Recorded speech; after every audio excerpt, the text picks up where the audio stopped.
बेहतरीन समाप्ति की तरफ लेके जा रहे हैं। 15 मिनट हमारे पास में बचे हुए हैं। सर ने मुझे बोला था कि 15 मिनट बुलाना, पहले बुलाना। सर को आज इसलिए हमने प्लानिंग से नहीं बुलाया कि अगर सर आ जाते तो फिर हम लोगों को कौन सुनता। तो सर कल ट्रेनिंग देंगे हम लोगों को। आज के इस प्रोग्राम को लेके आगे का क्या एजेंडा रहेगा वो सर बताएंगे। और सर का और मेरा एक चीज में बड़ा वो चल रहा है। आज का ये जो ट्रिप है हमारा, ये घाटे में चल रहा था, तो मैं बड़ी कंजूसी करने की कोशिश कर रहा हूँ। और सर हैं कि क्वालिटी से कम्प्रोमाइज नहीं करते। यहाँ पे होटल वालों ने, होटल का एक वो डिस्को वो बना रखा है इन्होंने, फ्लोर अंदर है। मैंने कहा सर एक्स्ट्रा पैसे क्यों लगाने हैं, पहले हम लोग घाटे में चल रहे हैं, वहीं पे नाच लेंगे अपन, बढ़िया रहेगा। अच्छा बोले नहीं, वहाँ सफोकेशन है, मजा नहीं आएगा, अपन वो करेंगे। तो वो करेंगे तो जो डीजे लगा था उसका 20,000 रुपए का एक दिन का चार्ज। फिर मैंने कहा चलो एक दिन हो गया, ठीक है। बोले नहीं एक दिन नहीं, 2 दिन करेंगे। आज का ये प्रोग्राम था तो मैंने कहा थोड़े से लोग हैं, माइक वाइक की क्या जरूरत है, माइक होटल का नहीं है, ये बाहर से रेंट पे है। तो माइक वाले ने 4,000 रुपए लेना था। मैंने कहा सर ऐसे ही अपन तो वैसे ही जोर जोर से बोलते हैं तो काम चल जाएगा। तो शायद उन्होंने दिनेश जी का भी बड़ा ध्यान रखा, तो में आते हैं। तो उन्होंने कहा नहीं, मतलब क्वालिटी से कम्प्रोमाइज नहीं करते किसी भी कंडीशन में। तो हम बहुत लकी हैं, हम सबको एक ऐसी अपलाइन मिली है, ऐसे लीडर मिले हैं जो एग्जाम्पल बनने में, एग्जाम्पल सेट करने में हमेशा यकीन रखते हैं। लीडरशिप की एक और कोटेशन है, लीडर्स लीड विद एग्जाम्पल। वो आरसीएम के पहले करोड़पति बने। कब बने? तब बने जब ये यकीन करना बड़ा मुश्किल था। यानी यूं माने उन्होंने पहिए का आविष्कार तब किया जब ये मानना, जब मतलब इतनी समझ ही नहीं थी कि पहिए का आविष्कार भी हो सकता है। आज हो सकता है कि लोगों ने रॉकेट बना लिया, पता नहीं क्या क्या बना लिया, लेकिन वो उस समय करोड़पति बने जब लोगों को ये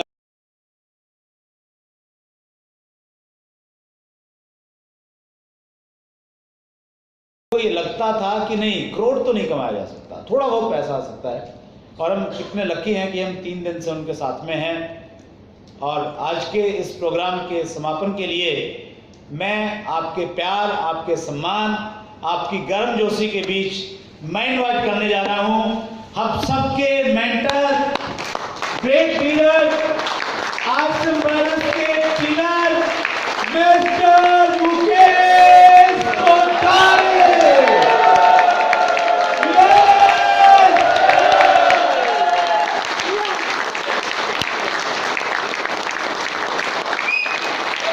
तालियां भरती रहनी चाहिए सर।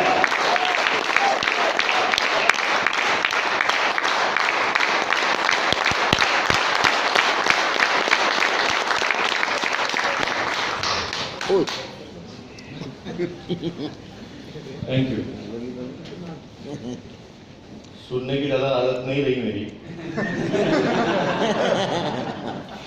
बहुत देर तक मैंने आप लोगों को सुना।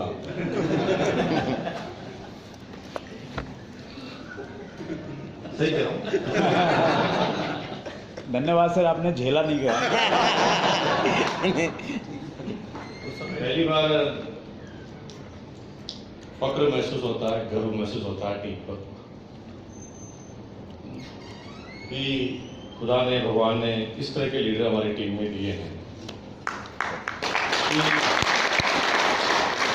इतनी बड़ी संभावनाएं छिपी हुई है, इतने भयंकर टैलेंट छिपे हुए हैं। और कहते हैं कि सही टैलेंट का यूज किया जाए। और खास तौर से मैं सुजीत से बहुत प्रभावित हूँ कि मैं भी इस चीज में बिलीव करता हूं कि देखिए क्रिकेट की टीम वर्ल्ड कप जीत जाती है तो इसमें सारे खिलाड़ियों का एक बड़ा योगदान होता है। इवन देन उस खिलाड़ी का भी योगदान रहता है जो एक्स्ट्रा खिलाड़ी होता है, उसका भी एक मोटिवेशन का काम होता है। वो भी समय समय पर लोगों को उत्साहित करता है। तो अगर मैं बात करूंगा ना तो बहुत ज्यादा लंबी बात खिंच जाएगी। एक भी लीडर ऐसा नहीं जिसने कुछ गड़बड़ की हो बात करने में। हर आदमी अपनी परफेक्ट तैयारी के साथ, परफेक्ट चीज के साथ वो बात कर रहा है। ऐसा नहीं कि हम परफेक्ट हो गए और कोई सुधार इसके अंदर नहीं हो सकता। सुधार हर चीजों में हो सकता है, जब जब भी आप थोड़ा सा और आगे जाएंगे सुधार हो जाएगा। लेकिन बात है शुरुआत करने की, और आपने शुरुआत कर दी। हर लीडर का मैं तहे दिल से शुक्रिया अदा करता हूं कि अगर आपने ये धार चला दी ना तो इसको रोकना मत। देवांगन साहब, अगर आपने बोलना चालू कर दिया ना, डजंट मैटर कि अभी आपने कितना बोला, कितने स्टडी से बोला, लेकिन स्टार्ट कर दिया तो इतना स्टार्ट कर देना कि बस पीछे मुड़ने की जरूरत ना पड़े। एक से बढ़कर एक पॉजिटिव एटीट्यूड पे अगर महावीर की बात करें, दिनेश चौधरी की बात करें, तो उन्होंने जिस तरह से पब्लिक स्पीकिंग की बात बताई, विजय विरोधिया ग्रेट है ही, राकेश शर्मा ने बड़ा आसानी से बता दिया, सुजीत की मैंने बात कर ली, रत्नेश को बहुत कम सुना है मैंने, रत्नेश ने भी बहुत गजब की बात की आपके सामने। सभी, कोई नाम छूट गया तो मुझे पता नहीं, मैंने लिखा हुआ तो है मेरे पास, तो मैं ज्यादा, वैसे मैंने कुछ चीजें लिखी है कि इनमें थोड़ा सा ये थोड़ा फाइन ट्यूनिंग हो जाए तो और बेटर कुछ चीजों को अपन जा सकते हैं। तो ये पब्लिकली हम बात नहीं करेंगे, सब वन बाई वन ट्यून में साथ ही रहेंगे। थोड़ी थोड़ी देर में इधर उधर बैठूंगा तो कार में खुसर खुसर करके आपको समझा दूंगा। बहुत मजा आ गया, है ना। अब आपको कितना मजा आया मुझे पता नहीं, मुझे बहुत मजा आ गया। पहली बार 3.5 घंटे तक सुना डाउनलाइन को।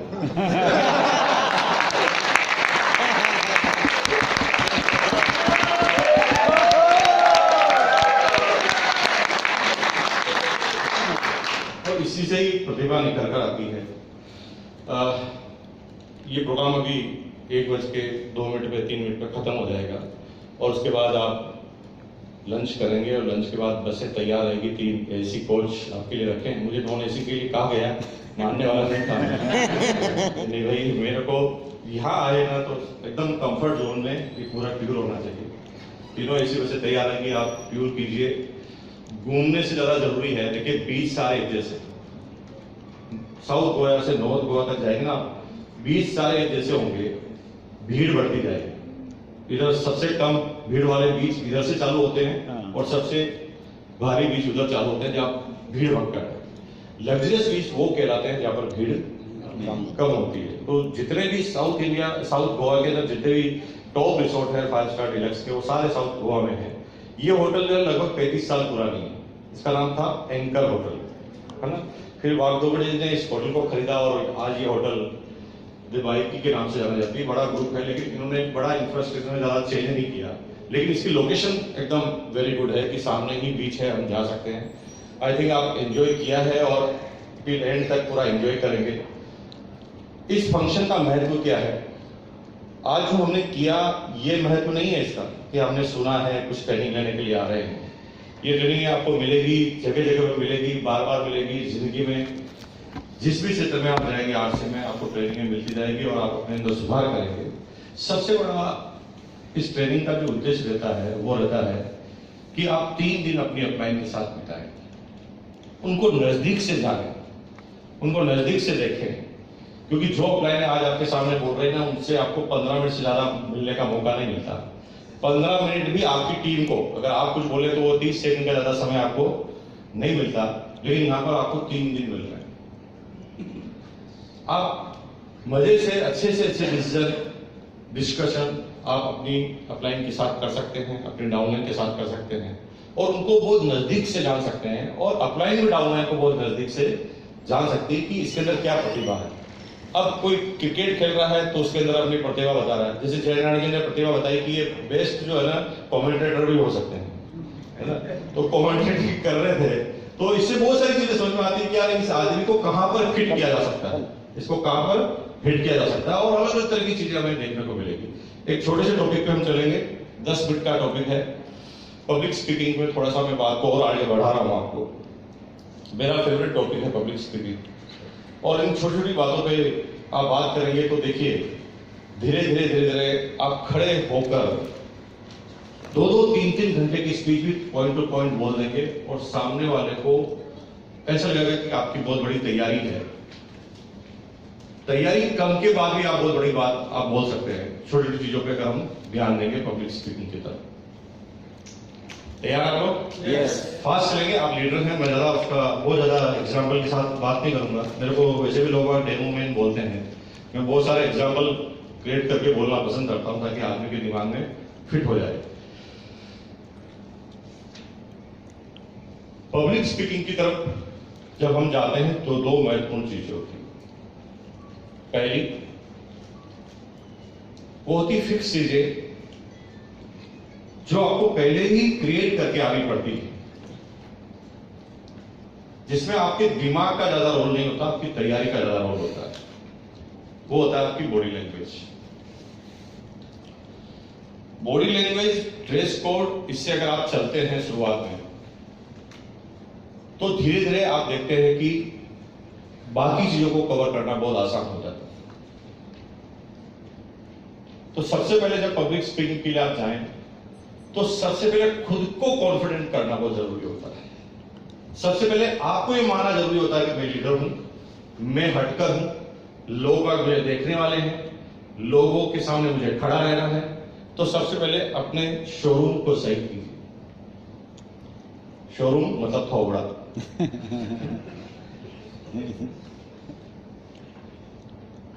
आपकी एक एक स्टाइल से आपका कैरेक्टर झलकता है। द फैशन कम्युनिकेशन सब्जेक्ट को जब आप पढ़ेंगे, मेरी गुड़िया उसको पढ़ने वाली है, तो उसमें आप क्या देखेंगे कि एक आदमी के कपड़े, हाव भाव, हेयर स्टाइल से आप ये बता सकते हैं कि सामने वाले आदमी की किस तरह की सोच है, किस तरह का आदमी। जब फैशन कम्युनिकेशन में जाते हैं तो बड़ा रोल फिल्मों के अंदर इसका होता है कि वो ड्रेस से ही ये बता देते हैं कि आदमी भी किस मूड में है। जैसे एक आदमी ने सफेद कपड़े पहने हुए हैं, तो हमें इसको आंसर नजर आता है क्यों? नहीं, हमें लगता है या तो ये शौक में है या शांत स्वभाव का आदमी है और प्लेस आदमी है, सिंपल सा आदमी है। इस तरह की सोच हमारे दिमाग में आती है। लेकिन अगर कड़क लगाकर सफेद कलर का कुर्ता पहना जाए तो उसका एक अलग मीनिंग होता है। वो एटीट्यूड वाला मीनिंग होता है कि नेता किस्म का आदमी है, इसकी सोच है। तो सबसे पहले अपने आप को चेक कीजिए। जब आप पब्लिक स्पीकिंग में जाते हैं तो अपने ड्रेस कोड को, अपनी हेयर स्टाइल को, अपने थोबड़े को थोड़ा सा चेंज करके उस एटीट्यूड में कि आप बिजनेसमैन हैं। और बिजनेसमैन कैसे होते हैं? बिजनेसमैन को जब आप किसी टीवी पर देखते हैं तो किस तरह के नजर आते हैं? अपने आप को उस तरह का बड़ा बिजनेसमैन बनाकर आप सबसे पहले स्टेज पर जाइए। तो ज्यादा समझाने की जरूरत नहीं। बड़ा बिजनेसमैन कैसा होता है? जब आप कभी कभी टीवी पर न्यूज सुनते हैं कि मुकेश अंबानी जो है अब आज बोर्ड मीटिंग में जा रहा है, तो जब वो जियो का कुछ लॉन्च करने वाला था तो किस कोड में आपने देखा होगा उसको कोई कहने वाला नहीं मेरे भाई। इतनी लाख करोड़ की कंपनी का इकलौता मालिक है, लेकिन वो बिजनेस एटीट्यूड से वहां पर था। तो उसका आपने देखी वो टाई पहन रखी थी, उसने सूट पहन रखा था और सिंपल सिटी से उसको जितना टाइम दिया गया, जो उसका टाइम था, उसने कम शब्दों में उस बात को खत्म किया। तो इसमें ज्यादा बोलने की जरूरत नहीं है। इसके अंदर सब चीजें आ गई। अगर आपने जूते पहन रखे तो उसकी पॉलिश भी आ गई, अगर आपने कपड़े पहन रखे तो उसकी सफाई भी आ गई, अगर आपने टाई पर नोट लगा रखी है तो नोट का तरीका भी आ गया, अगर आपने शेविंग कर रखी है तो शेविंग करने का तरीका भी आ गया। अगर आप फैशन शो की तरह काम करेंगे तो आपकी छवि अलग तरह की बनेगी। जैसे कुछ लोग दाढ़ी बनाएंगे, थोड़ा सा यहाँ छोड़ देंगे,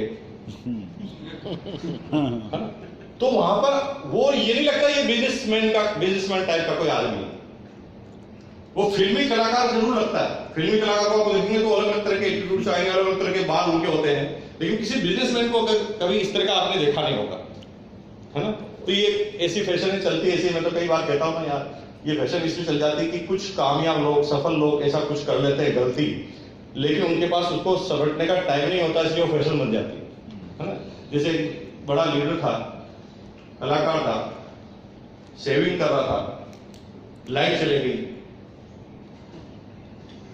छूट गया यहाँ छूट गया। लेकिन उसके बाद पूरा दिन नहीं था उसको साफ करने के लिए, क्योंकि वो कमिटेड आदमी था अपने काम के लिए। तो खूब सारे लोगों ने देखा कि यार कामयाब आदमी ने ऐसा किया हुआ, लोगों ने कॉपी करना चालू कर दिया। आपको नहीं कह रहा हूं, बिजनेसमैन की तरीके से लेना। अब थोड़ा सा आगे चलते हैं। किन किन छोटी छोटी चीजों का ध्यान रखेंगे तो आपकी पब्लिक स्पीकिंग बहुत जोरदार हो जाएगी। पहली, जब आप सबसे पहले स्टेज पर जाएंगे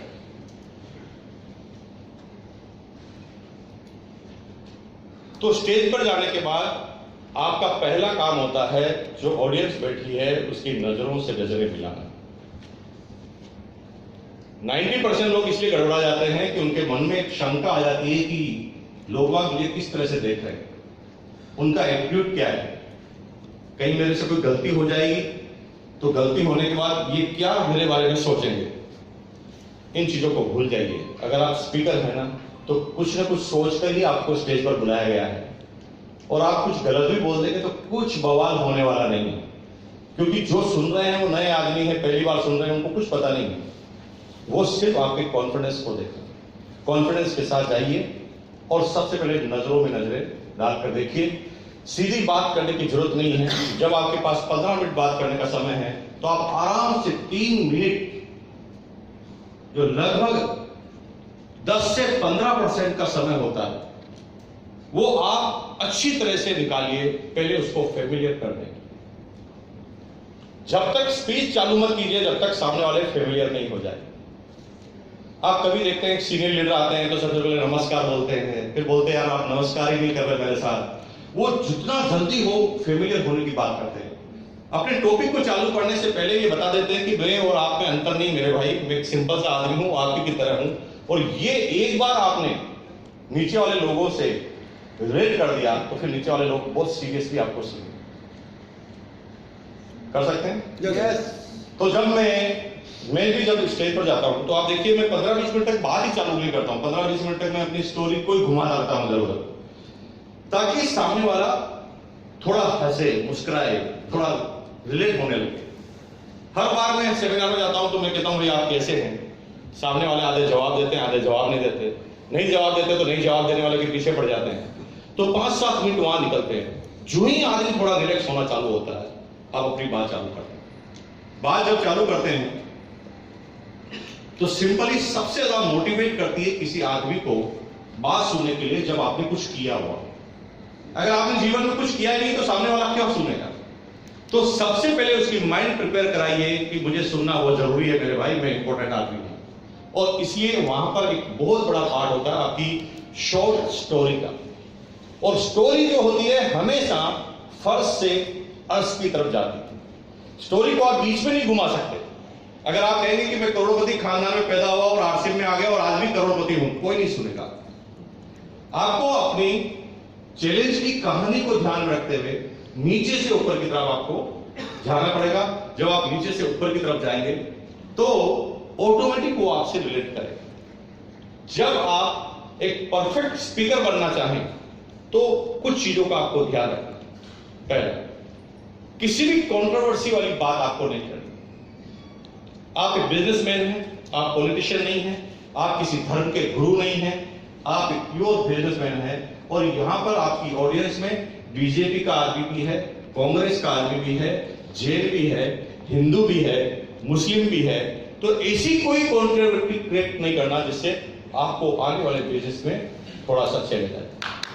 ठीक है? किसी भी तरह की कोई पॉलिटिक्स की बात होनी ही नहीं चाहिए। अगर आपने एक भी बार दर्शा दिया कि मैं शिवसेना का आदमी हूं तो आपको आश्चर्य होगा कि आप कितनी भी अच्छी बात बोलो, जो कांग्रेस का आदमी आपकी बात दिमाग में नहीं डालेगा, तो क्या मेरी कैटेगरी का आदमी नहीं है, वो सुनेगा ही नहीं। आप क्लियर? नंबर 2,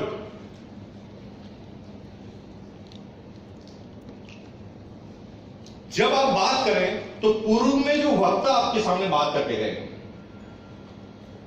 आप उसकी किसी भी बात को काटे। ये अगर ऐसा आप करते हैं तो आपका जो पोस्चर है स्पीच में डाउन हो जाता है। एक तो आपको किसी की बात नहीं काटनी इस पूरी स्पीच के दौरान।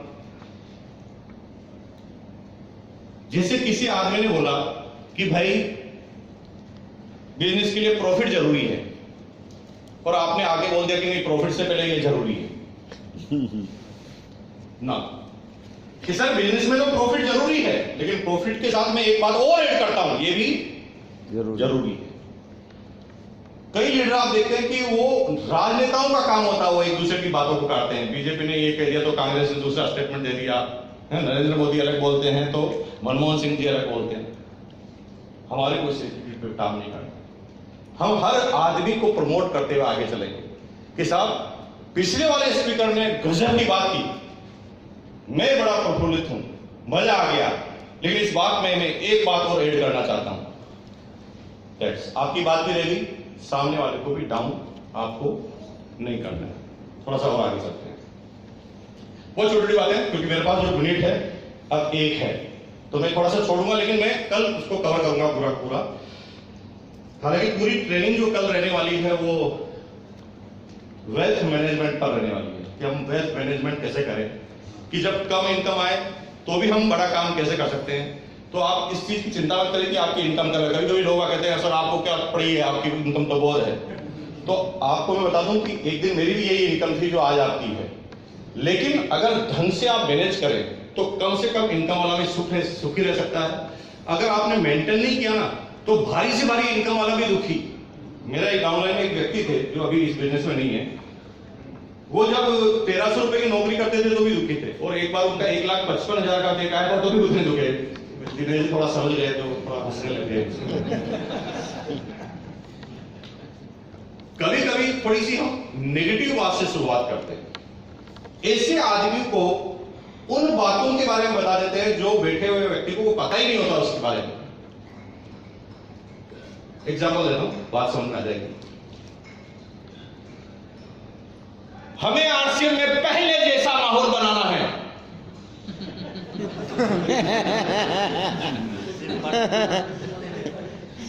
क्या बता रहे हैं आप?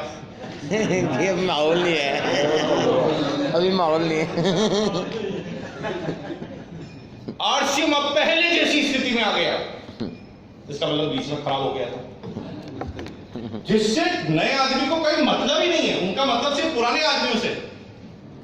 लेकिन आप ये भूल जाते हैं कि ये लोग जो सामने बैठे हैं इसमें बहुत सारे ऐसे आदमी हैं जो पहली बार मीटिंग में आए। जब आरसीएम के लोगों ने धरना दिया था जयपुर में, आप सीनियर साथी इसलिए आपसे बात कर रहा हूं, तो मैं एक बात से हमेशा विरोधी रहता था कि कुछ लोग बार बार ये बोलते थे कि भाई हमने धरना दिया। वो अपने आप को इतना प्रेशराइज करते थे, खुद को खुद ही परेशान करते थे। बार बार वो कहते थे कि इनको पेंशन मिलनी चाहिए, इनको ये मतलब वहां पर इतना खराब था। मैं सोचता था कि यार ऐसे कैसे कैसे एक बार आरसीएम देने चालू हो जाए। एक ही टारगेट था, लेकिन वो एक तो अभी भी लखनऊ में लगा हुआ है इसी चक्कर में। वो कह रहा है इसके मेरे को पहले दिए, मैं प्योर आंदोलनकारी उतर। तो अपने आप को सजा देने का काम करते हैं। बुरी चीज को याद रखना चाहिए कि भूल जाना चाहिए, लेकिन वो याद ही रखना चाहिए। और जब भी आप बुरी चीज को याद रखोगे तो आपकी आने वाले नई कार्यविधि है, जो कार्य प्रणाली है, वो डिस्टर्ब होना चालू होता है। ठीक है जी, थोड़ा सा आगे चलते हैं। 30 सेकेंड फिर जॉब करता हूं। मेरे पास तो क्या पूरी लिस्ट पड़ी है। तो इससे जब आप बात करें ना तो आपकी बात जो है पॉइंट टू पॉइंट होनी चाहिए। ये पॉइंट टू पॉइंट बात इसलिए नहीं होती क्योंकि हमारी तैयारी प्रॉपर नहीं होती किसी सब्जेक्ट के पीछे। अगर आप मेरी तुलना करेंगे तो फिर आप गलत करेंगे। एक्चुअल में हमने बोलने के अलावा काम किया है जिंदगी में, है ना। अब हम बोलिए 18 साल से रहे, तो 18 साल से बोलने से भैया इतना खजाना बढ़ जाता है कि आप किसी भी सब्जेक्ट में बात करो। रात को 2 बजे अचानक नींद से उठाओ और कहो 2 घंटे बात करो तो मैं तैयार हो सकता हूं, कोई फर्क ही नहीं पड़ता, क्योंकि इतनी चीजें भरी हुई है। लेकिन जब आप बेस्ट स्पीकिंग करना चाहते हैं तो जिस सब्जेक्ट पे आपको बात करनी है उसके पॉइंट आपके छोटे से पेपर पर नोट होने चाहिए।